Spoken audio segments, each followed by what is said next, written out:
നമ്മളിപ്പോൾ ഉള്ളത് തൊടുപുഴ മങ്ങാട്ടുകവലയിലാണ്. ഇത് നമ്മുടെ കസിനാണ്. എൻ്റെ വീട്ടിലാണ് ഇപ്പോൾ വന്നിട്ടുള്ളത്. അപ്പോൾ നമ്മൾ വന്ന വഴിക്ക് ഇവിടെ വന്നുകൊണ്ടിരിക്കുമ്പോൾ പാലമരം കണ്ടു. പെട്ടെന്ന് അവൻ പറഞ്ഞു, പാലപ്പൂവിൻ്റെ മണം കിട്ടുന്നുണ്ടോ? ഞാൻ പറഞ്ഞു അതെ ഉണ്ടല്ലോ. അപ്പോൾ നോക്കൂ, ഫ്രണ്ടിൽ തന്നെ ഇത്രയും വലിയ മരം. അപ്പോൾ നമ്മൾ കഥകളിലും അതുപോലെ മോറൽ സ്റ്റോറീസ്, അതുപോലെ തന്നെ പേടിപ്പെടുത്തുന്ന കഥകളിലൊക്കെയാണ് പാലമരം കൂടുതലായിട്ടൊരു ഒബ്ജക്റ്റായിട്ട് വന്നിട്ടുള്ളത്. അപ്പോൾ നേരിട്ട് കണ്ടവർ ചിലപ്പോൾ കുറവായിരിക്കും. ആ മരതാ തൊട്ട് നേരെ ഈ റോഡിൻ്റെ ഓരത്തായിട്ട് സ്ഥിതി ചെയ്യാണ്. രാത്രി ഏകദേശം എത്ര ദൂരം വരെ ഇതിൻ്റെ മണം എത്തും?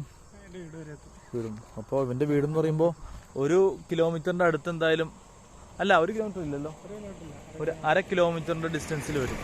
അപ്പോൾ അത്രയും ദൂരം വരെ ഇതിൻ്റെ ഒരു മണം എത്തുന്നതാണ് പറയുന്നത്. കാണാത്തവർക്ക് വേണ്ടിയിട്ടൊരു കാഴ്ചയായി എടുത്തു എന്നുള്ളൂ.